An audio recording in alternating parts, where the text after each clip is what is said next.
And now, the Lowe Post. To the Lowe Post podcast. It's Monday morning at 10:30. The NBA is about to restart again. A lot of players are reporting to camp for kind of informal camps this week. Bobby Marks, there are a lot of questions to answer around the league, and I wanted to go sort of around with you about the biggest, I don't know if unsettled is the right word, but some big questions that are kind of hovering around the league. How are you? I'm good. How are you? I'm doing well, man. I'm back in the swing of things. It's September 9th. You know, guys are going back in the office full blast this week. Players are coming in. Training camp's not far away. We're and I think it's shaping up to be a very fun NBA season. A lot of uncertainty, a lot of mystery. I'm excited. It's funny just because we're all doing different things. I'm working on some training camp stuff, and there's really not like the drama of the off-court drama. Like last year we had Damian Lillard. Where's he going? I think a lot of the focus this year is going to be on the court. Really like the competitiveness of the Western Conference, which is, we'll talk about that, which is, loaded. We did the segment last week on Golden State and the Lakers, and I said, listen, you can count like 7 teams that are probably better, which is not, for those 2 teams are like 46-win teams, which is not the worst thing in the world here. But I think the focus this year is more on the court, how good both conferences could be. Less drama, of course, once teams start playing and losing, that creates some drama here, but I'm looking forward to a really good year. And that's a big theme as we get into some of the contractual situations here that are hovering uncertainly, and the sort of trades that could, we're going to make up some fake trades. It's important to remember 2 things. Number one, a large portion of the league is not tradable until December 15th. And after that, in some cases, January 15th or whatever the dates are for free agents that were signed in the offseason. And number 2, a lot of what happens in the league is going to depend largely on how teams play over the first 2 or 3 months of the season. Some teams are going to disappoint. Some teams are going to exceed expectations, and those things are going to sort of change the way they want to navigate the season. I'm glad we waited till today to do this, because one of the hovering situations that I wanted to get to, and I mentioned last week that I thought it would get done amicably, and it indeed got done amicably. Jamal Murray, Woj tweeted it over the weekend, signed a 4-year, $208 million max extension with the Denver Nuggets. I haven't seen the contract. I assume there's no any injury protection, any options, nothing. It's just ironclad. I haven't seen it yet either, but I would assume that it's a straight 4 for 208. There's no kind of bells and whistles to it. And so, Jamal Murray had a very interesting year last year. Regular season, arguably the best regular season of his career. And then for parts of it, particularly for the second half, we started to hear about shin splints and ankle issues. And then playoffs, he was, other than 2 incredible game-winning shots against the Lakers, one in game 2 and one that effectively won the series in game 5, was not very good. Shot 31% on threes, 44% on twos. The Olympics was a disaster for Canada and for Jamal Murray specifically, coming off the bench for Canada. And it left a sour taste in people's mouths. And it got people wondering, is this really the ideal second banana for Jokic? What are the Nuggets going to do here? They're facing an enormous financial crunch. And then bam, 4 years, 208. This is the max amount of years, max amount of money. What was your reaction? I wasn't surprised at all. I thought, certainly how the offseason in Denver went with, losing Kentavious Caldwell-Pope for nothing in a financial decision, kind of like, what are your options here? And I think when Josh Kroenke, their owner, chairman, whatever we call it there, came out and said, basically, Jamal was not healthy, right? He wasn't healthy during the Olympics. I think that kind of signaled as far as it was more about that, and then probably his play on the court. Certainly health played a big role to it. I think when you get to that point with negotiations, I don't think there's much. It depends on certain teams, how much wiggle room as far as what you're willing to do. What are you going to, go for 190 and give yourself some flexibility? The reality is that, they almost had to, certainly with the Jokic window open, and they've got some bigger decisions coming up with Aaron Gordon, who's extension eligible at the end of September. I thought it was kind of interesting though, because from Jamal Murray's standpoint, if they played hardball and there was no extension and you enter free agency next year, really the only team that would have cap space to sign you outright was Brooklyn. And Jordy Fernandez was Team Canada's head coach. And does he kind of know? I always say, you already know what's under the hood, right? Like if you're, as far as what's there already and as far as what his options would have been here, but we never got to that. So I wasn't surprised at all. I think the only thing that maybe the curiosity would be maybe if there was a little bit of injury protection, just because of, whether it be the knee and the inability to play, he hasn't played more than 65 games in the past few years here. So no surprise for me, but I think there's some bigger questions as far as, and we can talk about Denver as far as from a roster standpoint, but I am intrigued as far as what the next person, whether it be, Aaron Gordon, who could be, listen, how free agency is going right now. I mean, we've seen so many guys coming off the board with extensions here, like Aaron Gordon. At the end of the day, him and Miles Turner, they could be the two best free agents when we get into next summer. Well, Miles Turner, to be clear, is not extension eligible at all, right? So he's going to be a free agent. Yeah, like it's funny. You go through these lists, and I put it out there over the weekend as far as all the players that have signed extensions that could have been free agents in 2025. I mean, it was a headliner. And then there are guys that they're not extension eligible. They're going to be a free agent. Him and D'Angelo Russell are going to be free agents no matter what. Brook Lopez is another player who's going to be a free agent. But then there are some others like Aaron Gordon, who can certainly extend. I think his number is 4 for 140, somewhere around there. So you're looking at $30 million a year for him. It's so interesting because we went through a long period of like constant cap growth, and the cap is going to go up I have it estimated at the max 10% every year, which is huge for these contracts like Jamal Murray's, which the cap is going to grow faster than those annual salaries are going to grow. So this contract, although it's massive numbers, the sticker shock as a percentage of the cap is not going to be quite as sort of damaging as it looks. But we went through all this period where like getting back out into free agency was always the best thing as early as possible. Like sign a 2-year deal, sign a 3-year deal.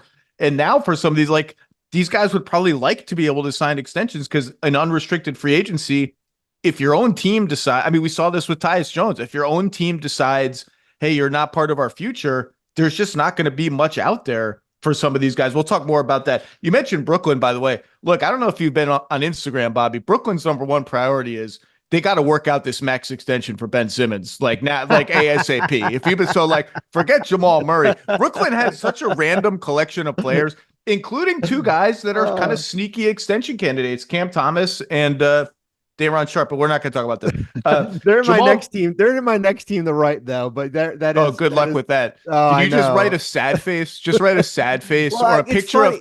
You should tweet the photo. Did you see that photo of the White Sox stadium that was like completely empty? You should just tweet that and be like, "This is a Nets game in 2025." It's interesting, and then I know Sunday was NFL Sunday, but I caught myself watching Liberty Aces. And I'm thinking, you have all these, you got Devin Booker, you got all these guys who came over, Steph Curry and Clay. Place is packed. And I'm thinking, like, and I'm sure this won't make my friends in Brooklyn happy, but I'm thinking, are the Liberty more popular than the Nets right now? Like, I mean, I think first of all, low bar. Second of all, just the greatest dichotomy in mascots in maybe the history of professional sports. So the Nets had the stupid bunny rabbit you remember what was his name? I don't remember his name. His stupid hip hop bunny rabbit. Well, listen, we paid a lot of money for that. I think DC or Marvel Comics came up with the theme there, and millions of dollars went down the tubes. We could have just brought Sly the Fox over from New Jersey. Then, maybe it was Sly the Fox. That's what I'm thinking of. Sly the Fox. It wasn't a bunny rabbit. It was Sly the Fox. Then you had the Brooklyn Knight, which debuted to much fanfare and was and like Poochie in The Simpsons was sent to Mars after 1 year. And now they have nothing, nobody. And the Liberty, Ellie the Elephant is like, I don't know if people are not familiar with Ellie. Ellie the Elephant is like a Beyonce level celebrity in the mascot community. I mean, everywhere she goes, she's trailed by paparazzi. What she wears is a big story. Anyway, Jamal Murray and the Nuggets. So he is now the biggest wild card in the season to me because the Nuggets took a lot of flack, somewhat deservedly, somewhat a little overheated for letting KCP walk. They've got Christian Brown and Julian Strawther ready to sort of compete for those minutes in that starting role. And Peyton Watson's going to, step into hopefully a larger role even than he played last season. If I knew that I was going to get the Jamal Murray, I don't even like 95% of the Jamal Murray from the title run in 2023. Forget bubble Jamal Murray. Like, so it's very, very interesting. Jamal Murray missed 2 full playoffs. He's been a part of 4 playoffs. He was so in the first one, which is 2019 when they lose to the Blazers in the second round. He was like so outrageously good in 2020 in the bubble. Remember, he had 2 50-point games in one series against Donovan Mitchell. Then he was almost as good as that in the title run. And then last year was kind of a dud.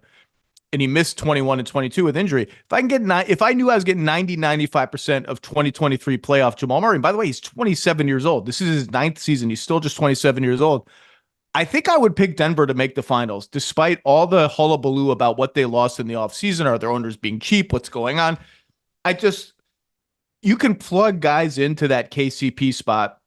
Yes, their bench is going to be strained after losing Bruce Brown, Jeff Green, and now KCP, and then promoting Christian Brown into the starting 5, et cetera. What their ecosystem is very, very strong. And this is a vote of confidence that, yeah, that Jamal Murray still exists. And I saw a lot of stuff about Jamal Murray when I briefly checked Twitter in the offseason as he was crapping the bed for Canada. And Canada, just another disappointing Olympics for Canada. Unlucky draw, but still. About, maybe Jamal Murray has been sort of a creation of Jokic for all these years, that Jokic is the one doing all the heavy lifting. And I get that. Like, Jokic is incredible. He's an all-time great player. He makes literally every single player around him much better than they would be in other circumstances. I don't know. Maybe those 50-point games are still sticking in my brain. Maybe the big shots. And even in that Miami finals, every time Miami was on the verge of like kind of knocking the Nuggets sideways a little bit, it was Jamal Murray who made a big shot. I think he's a very, very good player, almost an all-star level player, and he could make an all-star team down the line. And I think his role in that 2-man game with Jokic is a little bit underrated. The craft and the feel he has, the bob and weave, change of pace style he brings to it, the way he opens up a little extra pocket for Jokic, like, one hard hesitation dribble one way, draws the defense just enough to get Jokic a window for that floater. I think he's a very good, very crafty player. And this is obviously a vote of confidence in him. And to your point, Aaron Gordon, you mentioned his extension. They're looking at second apron next season, right around it. And then in 26-27, which is the last year of Michael Porter Jr.'s deal and the first year of new deals for Christian Brown and Peyton Watson, they're looking at being so far over the second apron that you're like, is this even possible? What does this mean for their team? So I will ask you, if they do extend Aaron Gordon, who is a massive part of their team, what does all of this mean for the Nuggets? Like, is this just uncharted territory for the whole league? Well, yeah, because that's the big reason why they didn't bring back Kentavious Caldwell-Pope. I think it was probably in hindsight as far as what the future could look like here. And I think when they didn't sign KCP and let him go to Orlando, that the idea of giving Jamal Murray was max extension was going to be there. Listen, this is a team that it's kind of interesting where they've traded away a lot of draft picks here. They can't trade anymore. They owe 25 to Orlando protection, 27 to OKC, 29 to OKC. Like, they're limited as far as what they have as far as with picks, and they're kind of in these two stages here where they're starting 5, and now whether it be Christian Brown or Julian Strouder, as far as who starts, you have the veterans team that's won it before minus KCP, and then you've got this group of young players coming off KCP, who was like not good in the playoffs last year, by the way. No, not at all. And then you have this young group of players with certainly Russell Westbrook kind of sprinkled on top of that, as far as kind of anchoring your second unit. But no, this roster is going to get extremely, extremely expensive. Certainly when you look at, as you said, Gordon, Michael Porter Jr. is also extension eligible. It's like, as we've talked about, like, the rules are set up where either you retain your players and you pay a significant price as far as how you do roster building, or your pick to choose as far as who you want to keep. And I've beaten this drum before. I beat this drum starting in 2018. Not beat it. I just sort of tentatively tapped at it to see what sound it would make. But it coincided for me with the Supermax coming in and teams getting freaked out by the Supermax. And now we're seeing that same sort of freaking out just exponentially increased by the apron.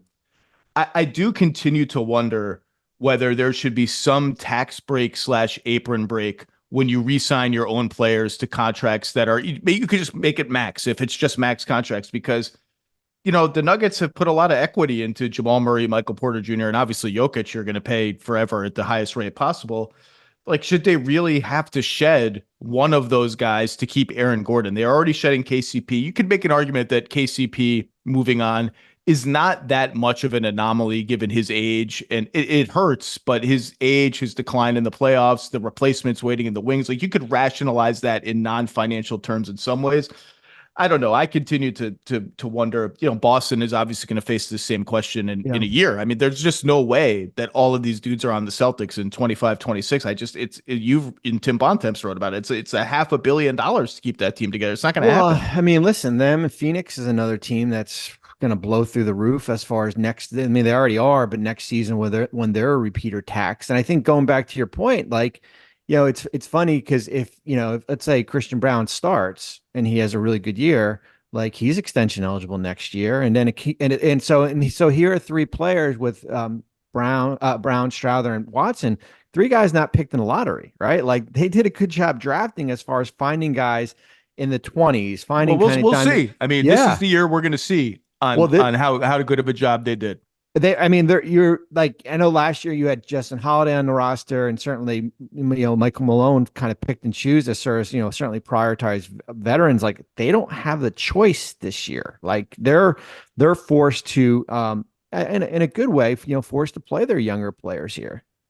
And I'm very high on Strouder. This is a huge year for him. I loved what I saw from him as a rookie before he got injured. I know he didn't make threes. I'm not worried about that. I loved all the other stuff from him, his activity on defense, his feel for the game.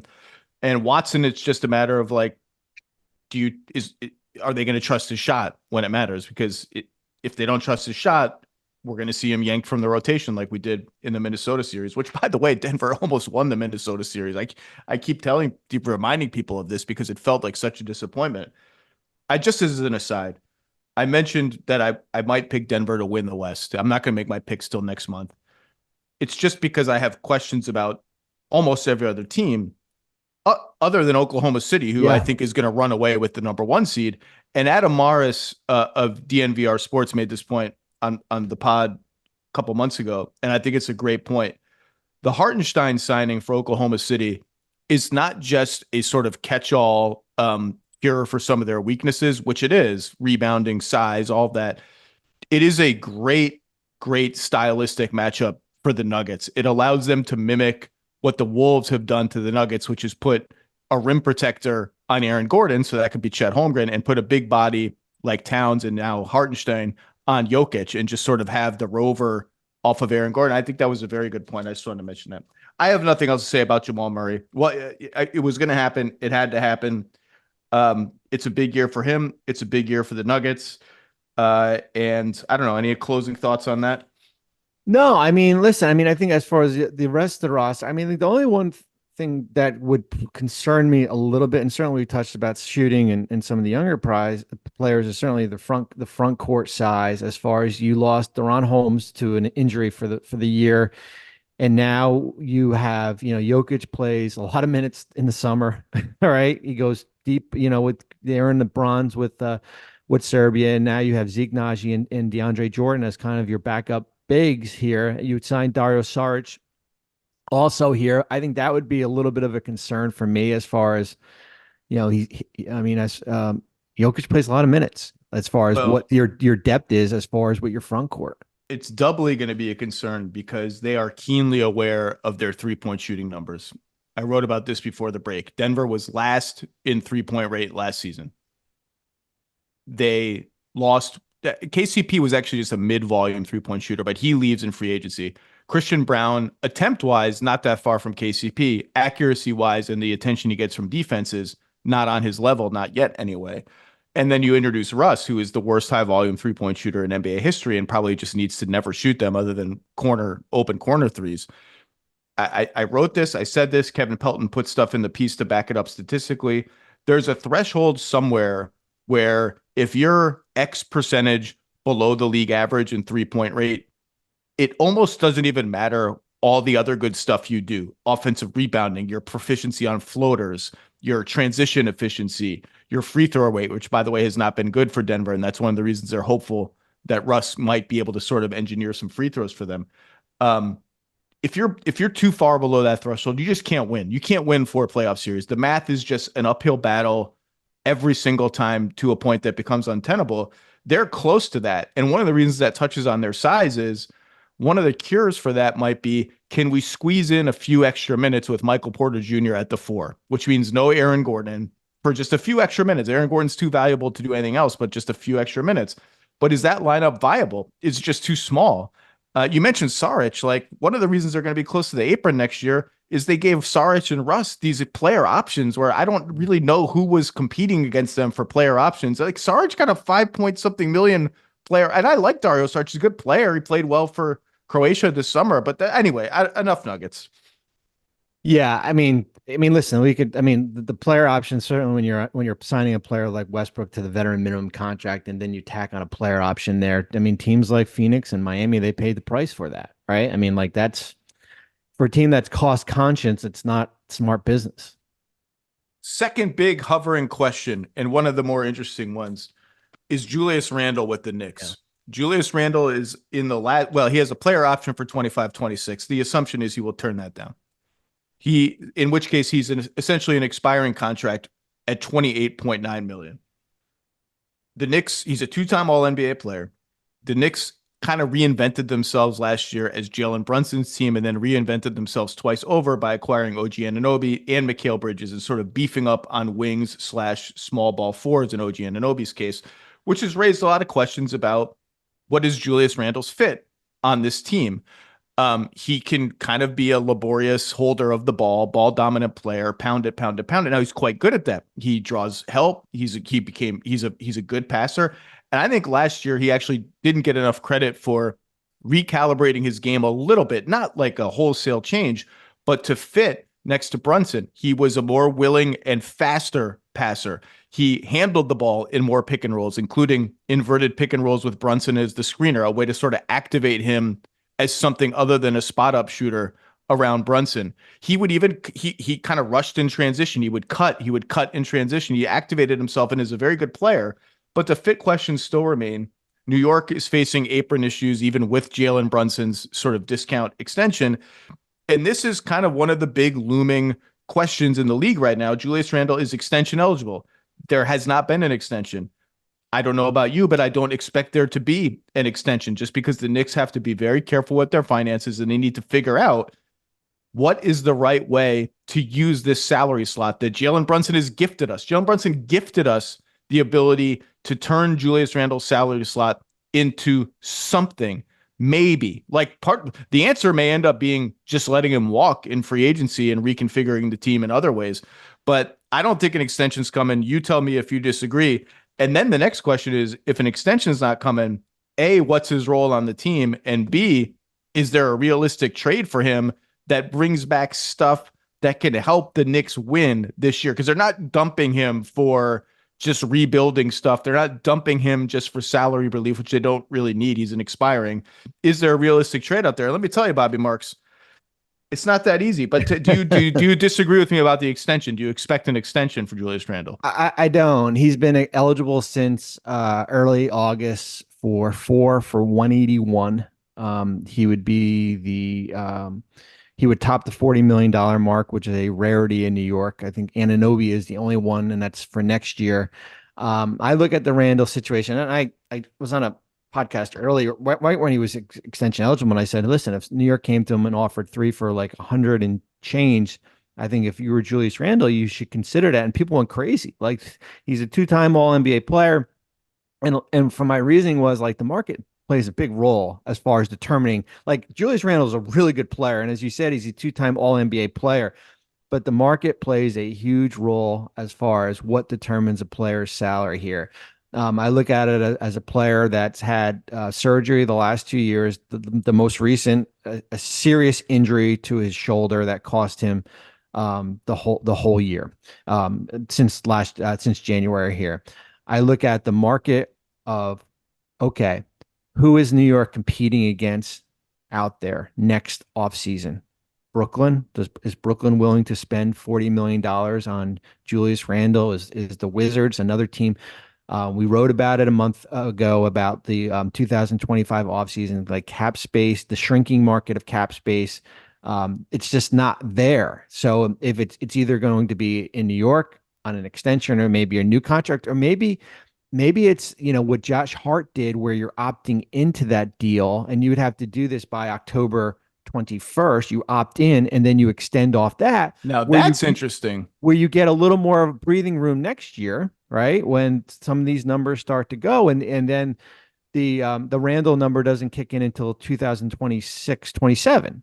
So maybe that makes a little bit more sense as far as how this plays out here. But I'm not anticipating anything. And as you said, like, listen, I went through the teams this morning. Like, trades are hard, man. Like, and we can go through different options or what different trade scenarios are here.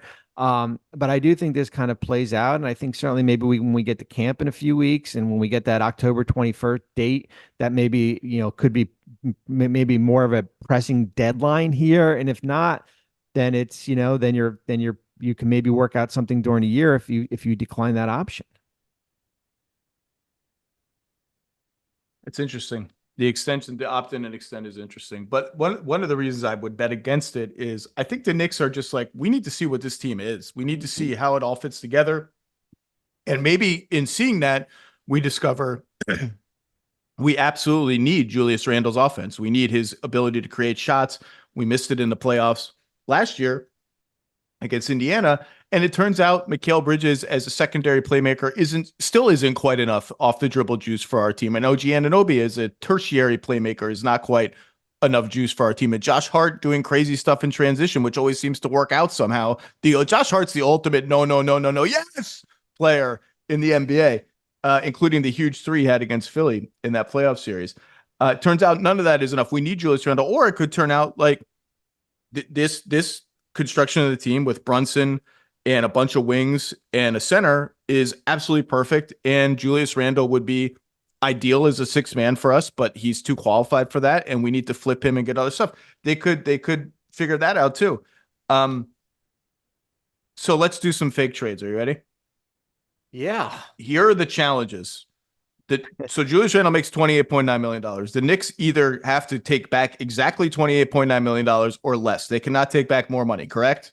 Correct. I'm still getting familiar with the aprons. I know. Yeah, it's funny. Like, you go, like, the apron rules were so prevalent. We talked about it at length. We take light, and then when you take a little bit of a breather from it, like, even for me, like, it's like, okay, I got to get back into the rules, right? As far as like just like another crash course, as far as understanding everything, as far as whether it be dollar for dollar or aggregating or all these different things here, but.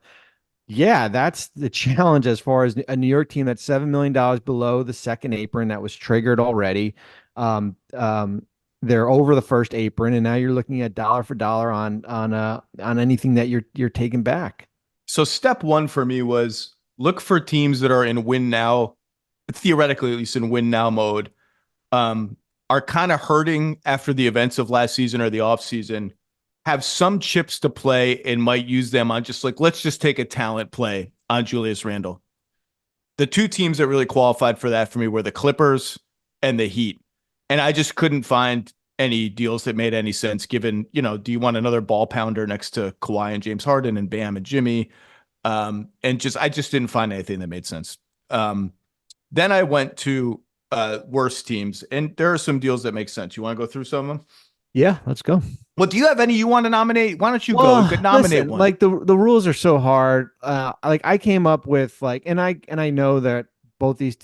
Here's the thing: like when you're going through this exercise, you have to be like, okay, we can't pick an apron team because then it's like that team's taking more money back, or they're taking, or the Knicks are taking more money back, or aggregating. Like I thought, like rules aside, Dallas certainly maybe. Ooh, Like, so I didn't think about them at all. So, but that's there. But the challenge is as far as making the money work. So whether it be PJ Washington, and then making getting to that PJ's at 15, and then certainly putting a 14, you know Washington and Gafford, is that too rich? I mean, I'm just spitballing, throwing out numbers here. Like the Lakers, would the Lakers make sense? I know the Lakers are 45,000 That's below another that's another talent play team. I didn't Yeah, think of them. I don't like the fit for either of those teams, which is a problem we're going to get into. Yeah, and those are kind of like, those were the two teams that maybe stood out a little bit positional wise, but what are some of the teams that you have as far as out there? All right, so let's start with the obvious. The Knicks, in their ideal world, the Knicks would get a rotation center back in a Randle trade, I think. Yeah. So then you start with teams like Atlanta, which has Clint Capella's expiring contract, which is $7 million less than Julius Randle's contract. But the Hawks are not far from the tax, correct? Correct. They're right below it. And so that presents a problem for the Hawks. They also have Jalen Johnson, who is going to be maybe the most important player in the entire franchise and plays Julius Randle's position. So now you're like, is this going to be a 3-team trade? And if you're the Hawks, it's like, well, what's the point of any of this for me? What's in this for me? Like, well, what would be in this for me is, can we dump DeAndre Hunter's contract on you, the Knicks? And the Knicks would be like, wait a second, Julius Randle's a good player. We want value for Julius Randle. We don't want to hurt our cap situation for Julius Randle. So that I couldn't find a good deal there. Did you find any good Atlanta deals? No, especially as you said, like the Johnson situation kind of looms, and we'll see a lot more what happens in the next few weeks, certainly when he's extension eligible. And I think he's certainly a priority for them. Look, he's going to be an interesting test case of how we'll talk about this in the extension section. We'll get there. Okay, then I moved on to Portland, which has a surplus of centers. And there are many iterations of deals you could make with the Blazers. DeAndre Ayton, he makes like $5 million more than Julius Randle, which is an immediate problem for the Knicks. I've got to supply more salary. Maybe I don't want to do that. Robert Williams, Matisse Thybulle, and Chris Murray combined to make enough salary that it's less than Randle's and not so much that Portland goes over the tax. That's interesting to me. However, is it interesting to the Blazers? Like, why, if I'm Portland, I get off of $25 million in salary for next season and Robert Williams and Matisse Thybulle, but like, those aren't bad salaries. Those are nice mid-sized salaries if Time Lord can ever get healthy. What's in that for me? Can I flip Julius Randle again? I'm already having a hard time finding trade teams for Julius Randle. So I don't know about that one. I thought about Jeremy Grant, because their salaries are almost an exact match. You have to finagle a little bit more money if you're the Knicks to make it work. But he's kind of redundant on the Knicks. He makes a ton of money over a ton of years. And again, like, Portland wants to trade Jeremy Grant for picks and stuff that helps them rebuild. So I'm out of ideas for Portland. Should I move on? Yeah, I mean, listen, the first one when you mentioned as far as with Rob Williams and Thybulle and Murray, like that makes, I get it. Like, you're basically breaking up the contract for New York, but as you said, like, you got to think about what's in it for Portland, right? Like, then now I got Randall and Grant. It's hard enough, as you said, to flip one of those $30 million contracts. All right, I'm going to go fast now. Then I thought, okay, Chicago, can I build something around Vucevic, who has his money's on the books for 25, 26. So they can look at it as we're dumping Vucevic's salary and getting Randall. But I don't know that Vucevic is a great fit for how Tom Thibodeau wants to play and what the Knicks actually need. I think he'd be an interesting sort of change of pace for them, but his shooting fell off so badly last year. And again, like, is that a good deal for either team? Like, what's the point of that for Chicago? Washington, you can build some interesting deals around Kuzma's declining salary. I thought like Kuzma and Valanciunas, but if I'm Washington, A, that's December 15th because Valanciunas was signed in the offseason. B, like, I like those players. They're on good contracts. Can you give me some draft picks? And the Knicks are like, well, we just traded a bunch of our draft picks, all of them basically, for Mikal Bridges. We have these extra bad ones, including yours, which is protected in the next 2 years, and we don't ever expect to get it because you're so bad. And so, like, what's the point of that for Washington? And then I just kind of then I gave up. I'm going to be honest with you. It's like so I don't know what I couldn't find a good one really. Well, yeah, because it's like it's a process of elimination. I mean, you just go through the rebuilding teams. It's like, Utah, no, One Toronto, more, no. one Yeah. more. Utah. I forgot Yeah. Utah. John Collins plus Yeah. Walker Kessler combined for $600,000 more than Julius Randle's salary. So you can just throw a Keita Bates-Diop Yeah. into that and you're fine. But again, if I'm Utah, I'm like, all right, so I get to dump John Collins, who has, I think, one more year left after this year, Got a right? player option, yeah. So let's assume he takes that. So the Knicks, I dumped 26 million on the Knicks. Walker Kessler was third in Rookie of the Year voting 2 years ago, and yeah, he disappointed last year. Why? And again, if I'm the Jazz, I want value. Give me value. And if I'm the Knicks, I'm saying, wait, I'm taking John Collins. I'm not giving you draft pick, and it just sort of falls away as a concept pretty fast. So they may be stuck with Julius Randle, and you know what? That may be good because he's a very good player who does stuff that they need. And if Tibbs distributes minutes the right way, including maybe using him as a backup five at times when matchups allow for it, it could work out. I do think their center position is an obvious thing to monitor in the wake of Hartenstein's departure. Mitchell Robinson has had a lot of injuries. I think Mitchell Robinson's a great fit for them. I thought he was great last year when he was healthy. And maybe him and Achua ends up being enough with Jericho Sims as an emergency third guy. I don't know, but I think the Knicks are going to be really, really good. And I'm very excited. But this is an interesting situation. And it dovetails with our next interesting situation, which is Brandon Ingram. Do you have any closing thoughts on Randle? No, I mean, I think you hit it. I mean, I think the biggest thing for me is their front court, as far as the availability of Robinson is probably the biggest X factor, right? Like, hey, he's healthy. That solves a lot of, because then you have Achua as kind of your backup. But you said Randle can play some five here, but I don't, as we talked about it, we started here. I don't think there's a pressing need to do anything with Randle right now. I think you can kind of let this play out a little bit. Brandon Ingram. Yeah. There's so many questions. I think for me, New Orleans is the most interesting team.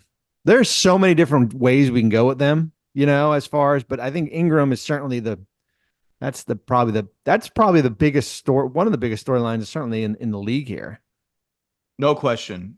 So he was eligible for an extension last season, I believe, right? And they couldn't come to a deal. And maybe one of the reasons they couldn't come to a deal was, hey, if I make all NBA, and there's always this like third team forward thing where it's like, oh God, who am I going to pick for third team forward? Julius Randle? Okay, maybe Brandon Ingram can sneak in. Then he's eligible for the Supermax. Jamal Murray, by the way, could have made that same bet on himself this year. I think wisely decided not to. Brandon Ingram did not make all NBA. Now he's entering the last year of his contract. He's eligible for a gigantic extension. He has not received a gigantic extension. And then last week, The Athletic reported he did not attend the Pelicans sort of informal mini camp, I think in LA or wherever it was, and posted some perhaps passive aggressive stuff on Instagram about not being around people who don't see the full value in you. And I've tried like all hell to find Brandon Ingram trade teams. It's very, very difficult for all the same reasons. I've actually thought the Clippers and the Heat again, and he's a better talent play for them than I think Randle would be, but it's just, I didn't sense a lot of, I don't sense any activity in those spheres. A couple people mentioned Memphis as a theoretical fit to me.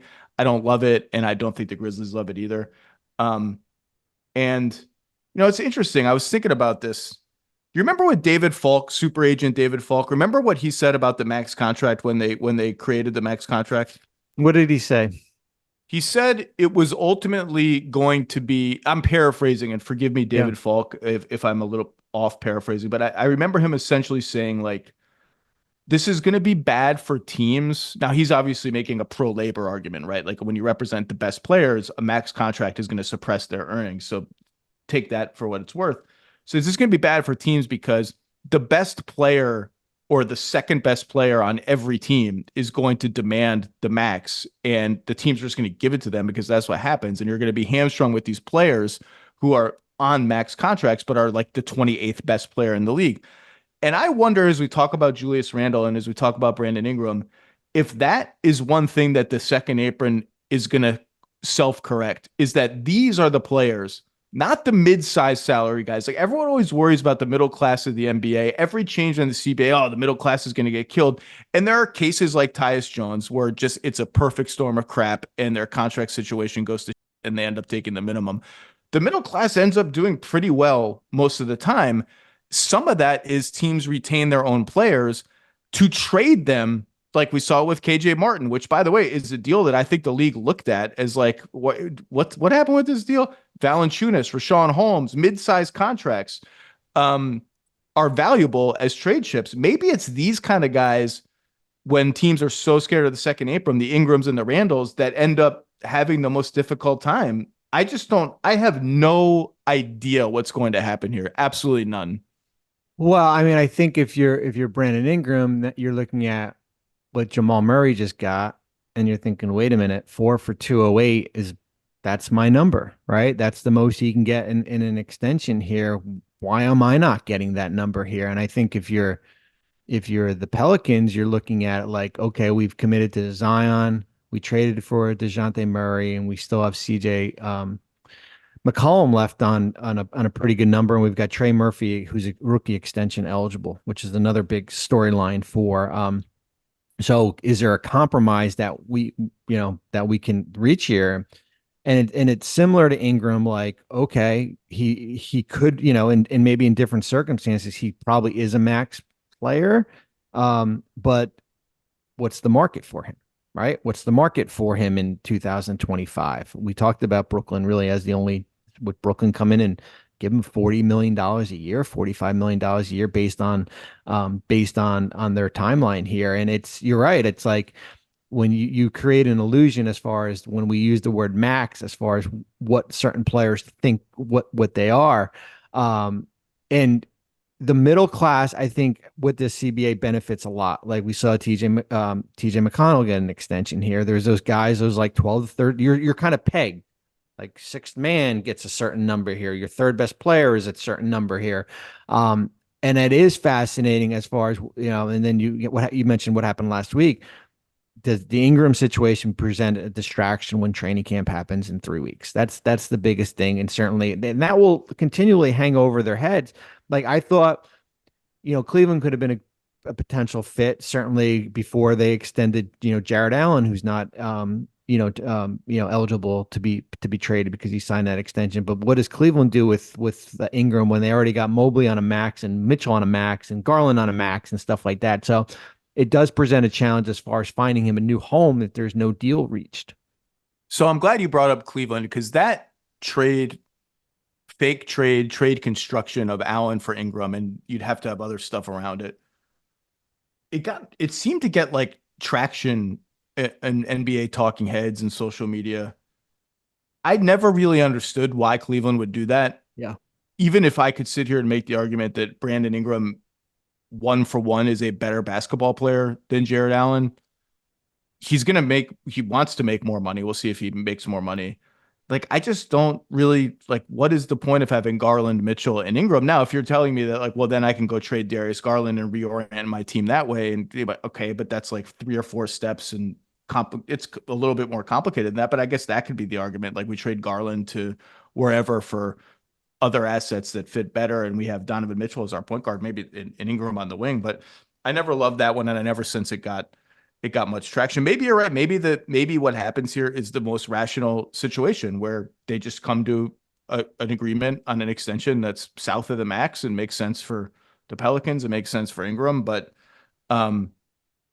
it's interesting. Just like Trey Murphy III's extension feels like a bigger priority for them than Brandon Ingram's, which is strange. But I thought about the Bulls for Brandon Ingram. I just don't know that you want to. The Bulls have lots of stuff they need to do with Levine and Vucevic, or need to try to do, and they need to see what Giddey looks like. Do I want to introduce another ball dominant player after I just sort of gave Josh Giddey the keys? I don't know, man. I don't know where this is going. Yeah, like finding, as you said, like finding it. It's like the reality is Ingram struggled. Certainly, he had injuries at the end of the year. He certainly struggled. I'm wiping the playoffs away. Yeah, no, because he was great against Phoenix in 2021 or whatever year it was they played Phoenix, 2022, I guess. And I think, in fairness to him, maybe he came back too early. It wasn't like he was in the torture chamber. Yeah. Good luck with being in the torture chamber, and then Dort goes out. You got Jalen Williams on you. That's like not easy. So I agree as far as giving him a somewhat of a pass here, but it's very similar to the Randall situation where maybe there, as you said, like maybe there's a compromise on an extension, or this plays out and New Orleans kind of looks at it and says like, you can't extend them and then trade them in, because of the restriction there. So maybe it plays out until next offseason. And it's almost like he's almost as like a quasi restricted free agency, restricted free agent, just because there's so limited amount of teams out there. You brought up, you mentioned McConnell's name, which I haven't asked you about this. What did you think of Indiana retaining Toppin, Yeah. Nembhard, Yep. and McConnell on these kind of mid-sized deals we're talking about? Two of them, Toppin and Nembhard, over the mid-level exception. Nembhard's by quite a lot. And putting themselves sort of in tax position for the next couple of seasons. I read Kevin Pelton's reaction to the McConnell deal, and I read John Hollinger's criticism of the Nembhard deal. And I have to say, I was a little surprised at the negativity, just because I think those guys are good players on fine contracts. Even Toppin, like, I think Toppin's pretty good. Like, even if he's just a backup, he shot threes well for them. He fits how they play. But they made the point, not correctly, but they made a good point about the opportunity cost of using essentially the mid-level on Obi Toppin. What else could I have gotten for that? What would fit better? I'm not sure that there was anything dramatically better, but I'm still fine with all those contracts. I think Nembhard's really good and is going to be a big part of their team. I know he got roasted by Jalen Brunson in the playoffs. Everybody got roasted by somebody in the playoffs, but that was a little bit troubling how easy Jalen Brunson found it against him. But I like all those guys. McConnell was awesome for them. He might have been sixth man of the year if he was that awesome if he was as awesome for the first 40 games as he was for the second 40 games. I didn't mind any of that for the Pacers, but the criticism was interesting to me. It made me rethink a little bit. Listen, I mean, I think when McConnell came out for 45, everybody said it's a 32-year-old point guard. That number might not look good on the back end. And at the end of the day, years 3 and 4 are guaranteed for $5 million each, right? So it's 31 out of the 45 is guaranteed. I'm paying $10 million, $11 million for a backup point guard, a good backup point guard. I'm totally fine with it. I think Nembhard, that maybe the criticism is that he had a $2 million team option for next year, that you replace that with an $18 million salary, but I still think it's good value. And I think with Toppin, it's, hey, what about Jarris Walker, who you drafted, in the lottery a few years ago? Could you have used him as the replacement waiting in the wings here? And I'm fine with that contract either. I think the two biggest things for me with Indiana is as we said, like Miles Turner, right? Because now Indiana, I think the last time they paid the luxury tax was in 05-06. I think they're $18 million below the tax going into next year, right? That doesn't include a draft pick. What happens with Miles Turner? Are they comfortable going into the tax? And for me, my biggest wild card X factor, and I wrote about it in the training camp, is Benedict Mathurin. Like, he's kind of like the forgotten guy who had that torn labrum, was out, I think, March when he got hurt, didn't play in the playoffs here. Like, what happens with him? One of the better sixth-man, reserves, coming off your bench. What happens if he has a good year? Now he's extension eligible next year here. So I think there's kind of like there's more to it as far as what the future looks like in Indiana. I think the Miles Turner situation is one of the biggest things to monitor in the NBA, because this is a good team that clearly made a statement of, we're hitting the gas with the Pascal Siakam trade, and they made the conference finals. You could scoff at it if you want. They got injury luck in both rounds. It's fine. They're a good team. Like, they're a good team. They're proof of concept. They might lose in the first round. They might not. They're a good team. They don't have a backup big that I think is ready to assume that mantle as, like, this is the starting center of the Indiana Pacers. And Isaiah Jackson maybe can get there. Maybe he has a huge leap this year. I don't know. I'm a little skeptical of that. Maybe that puts Miles Turner in the catbird seat. Maybe that puts him in a position where it's like, hey, I'm in unrestricted free agency, but my incumbent team can't afford to lose me. I think that's an interesting situation. All right, let's go through some of the rookie guys going into their fourth year, or otherwise, who are eligible for extensions, and hit some of the spicier ones. You can pick. Start where you want to start. What's interesting for me, and we talked about it a little bit, is Cam Thomas in Brooklyn. I think Cam Thomas is just based on this Nets team and with a rookie head coach, and they're kind of like they're going to be. I think they could. I think I know what you're going to say, and I can't wait. I can't I think wait. they're. Just say it. I think they can be the. They might be the worst. I think he might lead the league in scoring. Yes.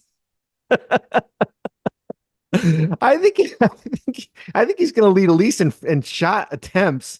So here's with Brooklyn. What do you do? Do you do something that makes sense now? What does make sense mean? Does it in the low 20s? Is that a too rich for a guy that could average 28, 30 points a game? But he's a restricted free agent next year. He's got such a low cap hold. You've got all this room and stuff like that. I think he switched agents. I think he's on his third agent since coming into it's a lot of agents. He's a lot of agents. And his previous agent did really great work for him, by the way. I think that's fascinating for me, just based on the spectrum, right? Just based on what this year potentially could be in Brooklyn here. If I'm the Nets, this is a big nothing burger to me. I got to see, I think Cam Thomas is actually kind of a little bit underrated by insiders in cognoscenti because they just think he's a selfish gunner, which he generally has been.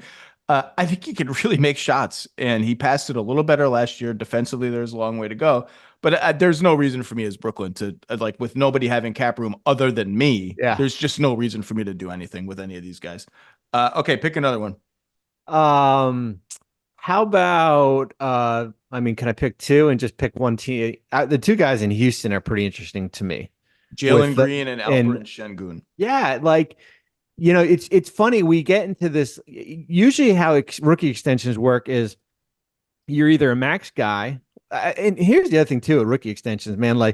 What a world where you could play 2 out of the 4 good years, show that you potentially could become a franchise guy and then get a max contract. And I think you look at Cade Cunningham and LaMelo Ball. This is like unnamed shade at Cade Cunningham. Yeah, no, I mean, great for Cade Cunningham and everything like that. He gets a max contract, but we get in this period where you either come off the board in the first week of July on a max extension, or we wait until the last week of right before the season starts. I think there was 10 players that signed on October, the last day of the regular offseason last year. So Jalen Green, who had a terrific March and close to the season, certainly when Şengün went down, that changed a little bit as far as how their offense ran. And then Şengün, as far as could have been probably most improved candidate as far as based off what he did. Two guys that are kind of still sitting in the bullpen waiting for a deal to get done. One of the things that would be fun about being an agent or working for an agency would be starting with my argument and then using numbers and straining the numbers to back up my argument. So if I were Alperen Şengün's agent, I could make a total and you can make a case that when you actually make it, it seems completely logical and totally fine. Even if you're straining the numbers and cherry picking a little bit, I would go to Houston and say, hey, look, prove to me that Cade Cunningham, Evan Mobley, Scotty Barnes, Franz Wagner, Alperen Şengün's outperformed all those dudes. And here's my dossier of numbers and my PowerPoint presentation trying to convince you that this is true. And it wouldn't be a crazy, outlandish PowerPoint. Now, I don't personally agree with it, given that he's played 0 important NBA games, some fake play in important games. Well, he missed most of the fake play in important games last year. But you could make it's an argument that you could make. He was in All-Star talks last year. He was kind of one of the last All-Star cuts for the Western Conference. If I had to make a prediction, and please tell me if you disagree, I would say, if I had to say which of these two is more likely to get an extension, I'll ask you, if you had to just predict which of these two is more likely to get an extension, if either of them does before the season, who would you pick? Şengün. Me too. I just feel like I know what he is, and Jalen Green has been so up and down with wildly amazing ups and wildly frustrating downs, which you would expect for a guy who I think is 22 years old playing a alpha-ish role on what has been mostly a bad team, and last year was an okay team. And I've got so many up-and-coming young players. None of them are like Şengün, though. So I think maybe neither of them will get it, right? Yeah, I mean, I think if you if you're Green, like you're probably looking at, the stretch, and they had that 11-game winning streak in March when you're scoring 30 points and you shot 50% from the field and 45% on three. I mean, those are max numbers. But I think if you're the Rockets, you're probably looking at the first half of the year where you were like thinking, like, maybe it's for him to come off the bench. Maybe maybe he's a trade candidate here. So I think there's probably a little bit more stability with Sengun as far as with a number compared to where Green could be, unless of course you're getting it on a pretty good value. If I'm Jalen Green's agent, I'm hoping that Rafael Stone, in this theoretical negotiations, have forgotten what the team's schedule was during that 11-game winning streak. And if I'm Alperen Şengün's agent, I'm hoping that you remember that the winning streak started with me in the lineup. There became this narrative like, oh, look at how the Rockets took off without Şengün, and with Amin Thompson, who was outstanding, inserted into the starting lineup is kind of a center on offense, rolling, cutting, not really playing the kind of position that people thought he could play, but playing this other one very well. And how Amin Thompson and Alperen Şengün fit together is a huge part of the Houston Rockets story this year. But the streak started with Şengün playing well. Then he got hurt. Then they beat a bunch of bad teams. Credit to them. They beat the bad teams, which you're supposed to do. And then the schedule got tough again, and they lost every game and fell out of the play-in race. I don't know what's going to happen there, but I just know I'm so beyond. I mean, Jalen Green was my most intriguing player going into last season because of how many interesting young players the Rockets have. And Tari Eason missed most of the season. He's coming back. Reed Shepherd's in the picture now. There's just a lot of moving parts here. For a team that justifiably, I think their coaching staff and front office would, but especially the coaching staff, would like to take another leap into the playoffs this year. Yeah, I mean, listen, I think they put themselves in position last year. I think if they don't make, I mean, I would think if they don't make if they don't make the play-in, I think it would be considered a disappointment this year. I would agree, but there's going to be some Western Conference teams who don't. It's just math. It's just 13 teams are trying to do something this year, and only 10 of them are going to be playing and above. All right, I'm going to take the next one. The Warriors have two guys up for extensions in Jonathan Kuminga and Moses Moody. Yep. And to me, Kuminga has the potential to be the spiciest one. Just because last year there was Kuminga drama. And like, are he and Steve Kerr going to be okay? Is Kuminga going to come off the bench? What's his role going to be? Then he starts and he comes off the bench again. Now it's like they have to figure out what their starting five is going to be. Is he going to be in it? I've talked about this at length about, can you put Kuminga, Draymond, Wiggins in a center on the floor? If not, who comes off the bench, etc. I think this one, Moody's either going to get done at some level around maybe a little north of the mid-level. I don't know what you get. I don't even know what you get. Moody, and I'll let you go. Moody for me is really interesting. And I text you as far as kind of like under the radar, just based on like when he plays, like good things happen. I think they're like 28 and 18 when he played more than 15 minutes last year. I think he shot 40% from three on the games he started. So when he plays, but it's a matter of just kind of creating opportunity for him. And now you've got Melton, you've got Hield, certainly Kyle Anderson to your front court here. Like, where's the opportunity going to come for him? I like Moses Moody. If I were another team, I'd be trying to steal Moses Moody on the cheap, taking advantage of that crowding that you mentioned. Kuminga's the interesting one because he was, the kind of the blue chip pick that hit, right? James Wiseman is the blue chip pick that missed, and that totally sort of tilted their franchise upside down for a bit. And they're still sort of paying the price for that. Kuminga, which they got from the Minnesota trade for D'Lo, a home run trade, is a really interesting player who has not always fit the way the Warriors kind of want to play in the Steph Curry, Steve Kerr style, but I think that's part of his value, is that he can kind of burst outside of that system and do stuff athletically that no one else on the team can do. I think defensively, he should develop into a very good. I've just been a Kuminga fan. If I were a betting man, and I am not, I would bet on this going into the offseason. I don't know that. I don't know. That's just that would just be my bet. If I'm the Warriors, I'm saying why am I going to pay you close to the max when no one has cap room? And this is what restricted free agency is for. And if I'm Kuminga's agents, I'm going to say, well, look, here are the numbers. He's a very important part of your future.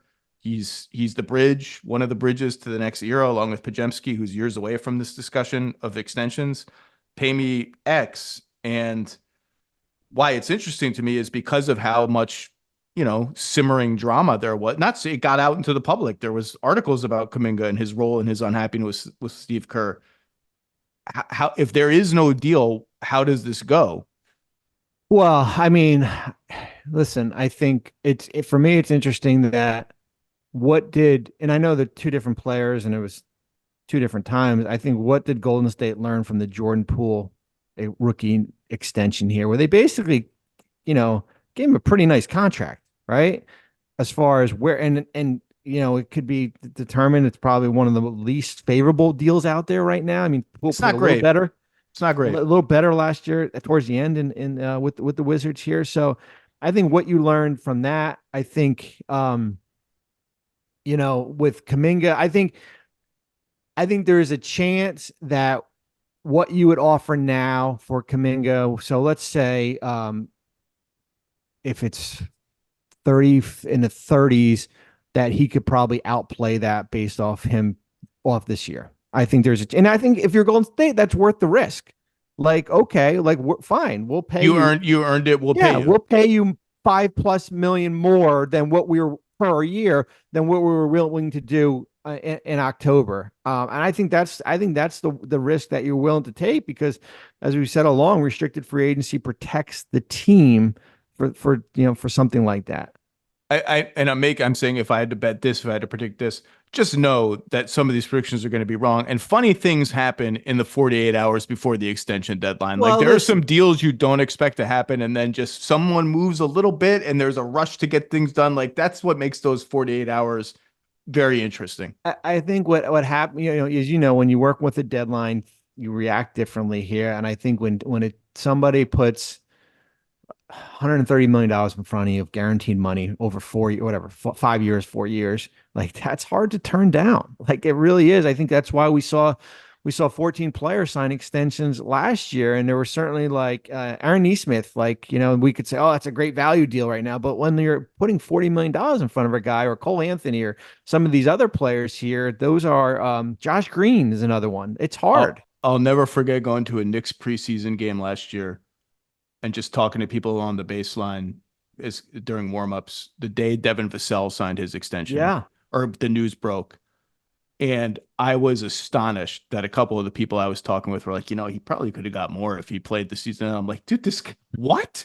He just signed for whatever it was, 135, 140 million. He missed half of last season. He's never played on a good team. Like I get what you're saying, but that's just, if I'm Devin Vassell, I'm like, where do I sign? 135 million bucks? I get to play with Victor now? Yeah, I mean, that's good. It goes back to the thing as far as what the market plays a big role. And usually sometimes teams are a little bit more aggressive as far as trying to lock up these guys before they hit restricted free agency.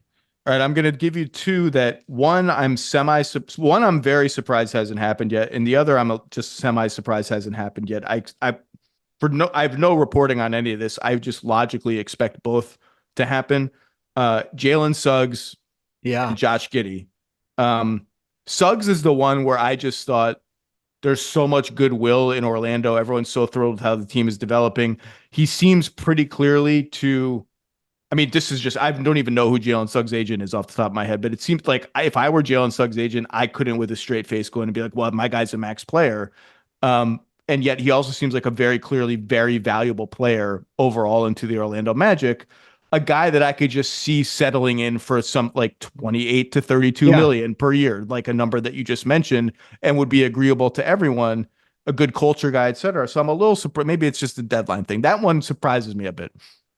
Yeah. I mean, listen, I think if, different positions, and certainly the size isn't there, but certainly what Jaden McDaniels got last year in Minnesota, I think it was like 5 for like 131-ish, 130 somewhere. So I thought that could be a fair number. Orlando is known for their creative contracts as far as start high, descend as far as how it goes. You've got Paolo Banchero, who's going to get a max contract next year. If he, certainly, you signed Franz Wagner. Their books are in really good shape. So I think I would be surprised if that doesn't get done by the 21st. I think the number, as you mentioned, I thought maybe in that 27-28 million dollar range is probably fair for him. Giddey. I thought Chicago was going to, after the Olympics, I thought they were just going to give him a blank check right off there. I thought that's when we were going to see that get done. Giddey's, look, he's going to put up numbers this year. Yeah. There's no question about that. He put up numbers in Oklahoma City. He's going to put up numbers this season. He's an interesting player because he gets to be the engine of an offense now, right? Like he gets to be the number one creator. The ball is going to be in his hands. They're going to have like a decent amount of shooting around him if they start Levine and Kobe White and Pat Williams and Vucevic. Like there's going to be decent spacing around Josh Giddey. That's where he thrives. You just like, if you're the engine of an off, this is the question I always come back to with some of these guys. If you're the if the only thing you can do well, and I don't mean to minimize this, but is be the number one ball handler on an offense. And we don't really have any evidence that Josh Giddey can do anything else well other than rebound. He's not a good defensive player, and he could not fit an off-ball role, which is why he's not on the Oklahoma City Thunder anymore. If that's what you can do, great. It's the hardest thing to do in the NBA, to be the engine of a competent offense. And if you're like, I'm just making this up as like a Josh Giddey projection, if you're like the 11th best guy at that in the NBA, where does that leave me as a team if you're unable to transition into a secondary role when we get a guy who's better than the 11th best guy, which is ultimately what we're going to need to be a great team? Now it's too early to pigeonhole Josh Giddey as someone who can't do anything. The 3-point shooting track record is discouraging. The defensive track record, given his size, is a little discouraging, but he's very, very young, and I think he's going to put up monster numbers this year. And if he wants to bet on himself for a team that just traded a really valuable thing for me and say, hey, I've kind of got you in jail the way that OG Anunoby had the Knicks in jail and the way, et cetera. Like maybe I do that. Yeah. I mean, I think if there is a deal that gets done by the start of the season, I think that the initial reaction will be that Chicago overpaid. I think that could be the initial reaction here. And I think from one end, it'd be like, well, why, hey, if we're going to run the offense through Giddey, this is his first year. Why don't we see how it goes? Right. Let's like kind of use this year as a kind of a barometer as far as what his contract for next year, as far as in the new deal. But on the other end, if you're Chicago, you're saying, hey, he had a really good Olympics. There was some really good periods there. We traded Alex Caruso for him. There was certainly criticism there. He's our guy going forward, even if we have to overpay. Now, what does overpay mean?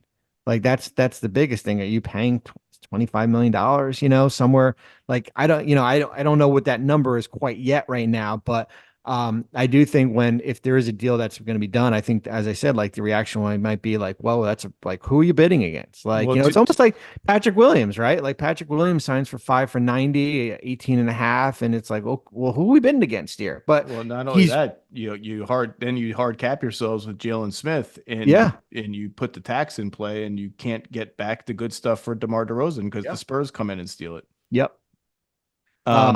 So that's going to be interesting. He's the more intriguing one out of any of these guys, just based on like there's so many different ways you can kind of look at it, because you don't trade for him unless you're going to make your offense is going to run through him. You said 25 million. If you set the over under at 25.5 million average annual value, and tell me that Josh Giddey is going to agree to an extension before the season, I'm going over that. I don't think, and if I were his agent, I would tell him not to agree to that too. I agree.